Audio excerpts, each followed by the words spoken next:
May lumbay pa ba kayo? Mahina pa ba kayo? Nalilito pa ba kayo? Alipin pa ba kayo? Nawa nga, hanggang pag-uwi nyo, ang lahat ng hinindi nyo ay wala na nga sa inyo. Buhay ba nga ma? Mga mahal, pagharian kayong lubos. Tandaan po ninyo, mga pinagdaraanan ay hindi tanda ng ikay tinaligdan, ikay pinarurusahan, kundi ang mga pinagdaraanan, kung minsan, iba't ibang dahilan ng Ama, kaya't hindi maaring ipantay sa katwiran ni Petra at ni Pedro na kaya siya ginanon dahil dun sa kanyang ginawa ay ganito. At si Petra ay gayon din, sapagkat iba't ibang ginawa ng tao, iba't iba kaganapan sa kanyang buhay, sa kanilang mga buhay na tinataglay, ngunit ang Amang iisa, ang lahat ng paraan niya, alam niya kung ano ang dapat gawin sa lahat ng anak niya. Pagpalain kayo. Buhay ba nga ma? Buhay ba nga ma? Sa may inyong kapayapaan, pagharian kayong lubos. Tao ay tao, Ama ay maraming ama, ngunit ang tunay na pinakaama ay iisa lamang. Doon ngayon at kailanman, kaharian ay di mapaparang. Sa langit at lupa, isa lang katotohanan, Diyos Amang mahal. Sumainyo, kapayapaan. Nekkaramaniyahanang, nekkaramaniyahanang, nekkaramaniyahanang. Buhay ba nga ma? Buhay ba nga ma?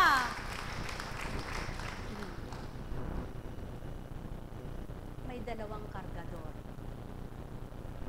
Ang isa, hinay-hinay lamang sa pagkarga, sapagkat kampante siya kung ano lamang ang kitain niya sa bawat maghapon.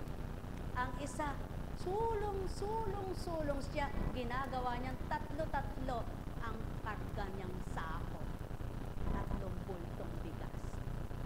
At nang magbibilangan na sila ng kita, malaki ang kita niya. Laging malaki ang kita niya. Dahil tatlo-tatlo, yung isa-isa lang. Subalit dahil laging pwersado ang baga niya, maraming kinita na uwi rin sa kanya. Yung isa-isa, nakaipon siya. Hoy, wika ng Ama, mga anak! Ano man ang balangkas ng katawan nyo, hindi pare-parehas ito. Pinag-iba-iba ko ang lakas na dulot ko.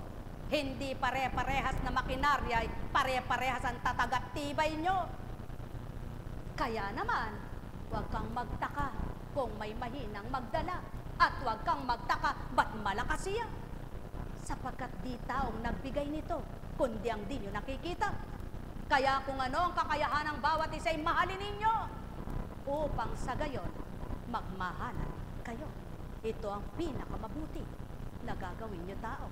Ang kayo'y magmahalan, pare-parehas dyan sa pananaw ng Ama, sapagkat isang dulot kanino man, isang pag-ibig lamang. Mahal na mahal ko kayo, tuwiran kong tinuturan. Mahal na mahal ko kayo. Mayaman, mahirap, katamtaman, habang may bibig na nakalalasap at may pambili. Ang kinain ng mayaman, makakain ng mahirap. Ang kinain ng mahirap, makakain ng katamtaman. Pantay lamang ang bibig at ngipin nila habang may tibay at matatag ang baga. Subalit sa kamatayan, magkakaiba, sasapitin niya. Tao, mahal ko kayo, tuwiran kong tinuturan. Ayon sa gawa nyo, doon kayo hakatulan. Pagpalain kayo, ang may pandinig ay nakarinig. Buhay ba nga ma? Buhay ba nga ma? Sumainyong kapayapaan, pagharian kayong lubos. May tanong baga, hindi baga, baga kayo. hindi rin baga na apoy, hindi baga, kundi may tanong, baga kayo. Wala. Alam kong may magagawa ang Ama. Lagi mong sabihin. Sigaw mo nga. Alam kong buhay siya. Alam kong makapangyarihan siya. Alam kong totoo siya. Alam kong buhay na buhay siya. Kaya dahil alam ko na lahat ng sinabi ko'y gayon siya, aasa ako ng tapat sa Kanya. Oh, galing nyo yan. Buhay ba ang Ama? Sumainyong kapayapaan, pagpalain kayo. May tanong po ba kayo? Kung ako magtatanong, masasabi ko, Panginoon, pinaglingkod mo ako, pinagsandas mo ako araw-araw, ngayon binaluktot mo yung buto ko, tuloy nasasaktan. Pwede kong tanong yun, Pero bakit hindi ako nagtanong? Yung magagawa ko, gusto nyo mabaluktot yun para mag-ingat ako sa mga susuot ko. Tama ba? Yung iba, ba't naglingkod ako laro? Lagi lang ako may sakit. Bakit? Bakit? Dahil ba naglilingkod ka, di ka magkakasakit? Kaya lamang, kahit nagkakasakit ka, sabi nga, habang may buhay, Diyos Ama mo ipakinggan. Huwag kang sa Kanya'y sa tuwina'y nangangatwiran. Mali naman ang sayo ay dahilan at ginagawang tuwiran. Gawin mo ang tama, gawin mo ang tumpa, gawin mo ang lahat, nasa Kanya ay matwid. Di ka magtatanong, pagkat matatakot ka. Lahat ng sayo'y dinaranas, ito lamang tao ang masasambit mo. O Ama kong nakilala ko, gawin mo ako, gawin mo akong matatag at matibay na nagyamang. Di ko batid ang lahat, sapagkat di pa naman kita nakita. Ni ang iyong kaharian na langit na sinasabi, hindi ko pa narating. Walang bumaba para magpatotoo, para sabihin sa akin, oo, ganun sa langit. Ako'y naniniwala lamang na may Diyos at ikaw ang Diyos ko. At ang iyong anak na si Jesucristo ang ginawa kong halimbawa, ang siya lamang aking gustong masundan. Kaya't kung saan ako mahina, ako iyong palakasin. Kung saan ako mayroong pagkukulang, turuan mo ako'y makapuno nito ng kalugdan. Kung saan ako nagmamalabis, ipapatid mo at ito'y awasin. Gawin mo akong pantay sa iyong pananaw.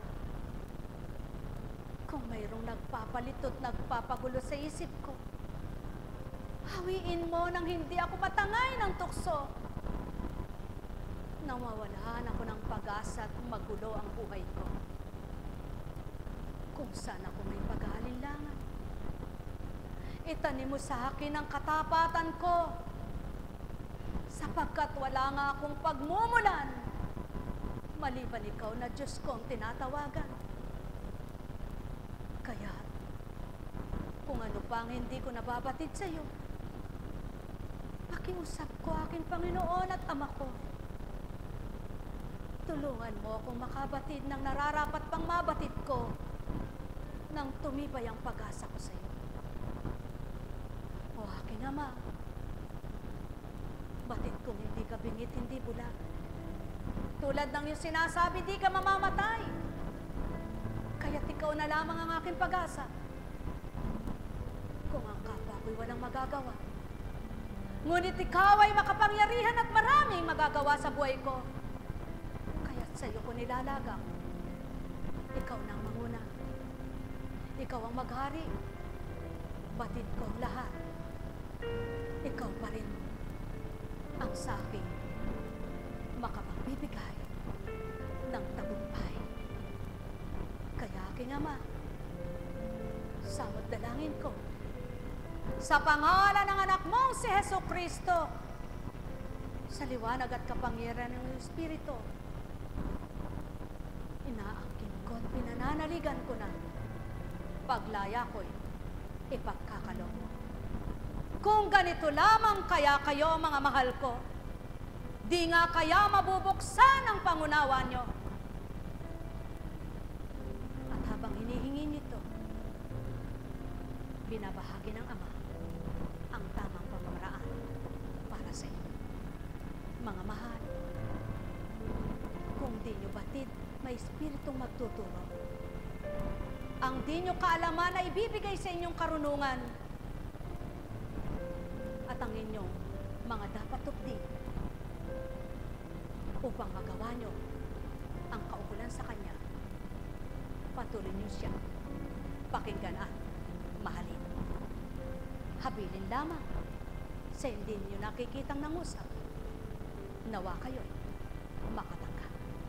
Nekarameneyahanam, nekarameneyahanam, nekarameneyahanam. Habilin sa lahat ng mga anak na pinahiram lamang ng buhay at may takdang ang pagbawi ng buhay. Nekarameneyahanam, nekarameneyahanam, nekarameneyahanam. Buhay ba ang Ama? Buhay ba ang Ama? Totoo ba ang Ama? Diyos ba siya? Kaya nga pagka amang tawag sa tao, letter small a. Kapag Ama, capital A. Tanda ng siya ay pinakakataas-taasan sa lahat ng dako. Siya ang Ama ng lahat. Buhay ba ang Ama? Kaya, kilala mo ba siya? I-capital A mo yung pagtawag ng Ama sapagkat siya ay Ama na hindi tao dito sa lupa. Mahal na mahal ko kayo. Buhay ba ang Diyos? Tayo na sa Antipolo, mga mahal. Ang kukuntsingano po tayo sa Antipolo. Wala po. Salita lang. Antipolo. Antipolo, maraming kaswitihan. Alam niyo po, talagang napakabuti ng Ama, no? Tinuturo niya ang lahat. Matuto ka lang makinig, matuto ka lang sumunod, matuto ka lang tumanggap, tuturuan kanyang maging ganap.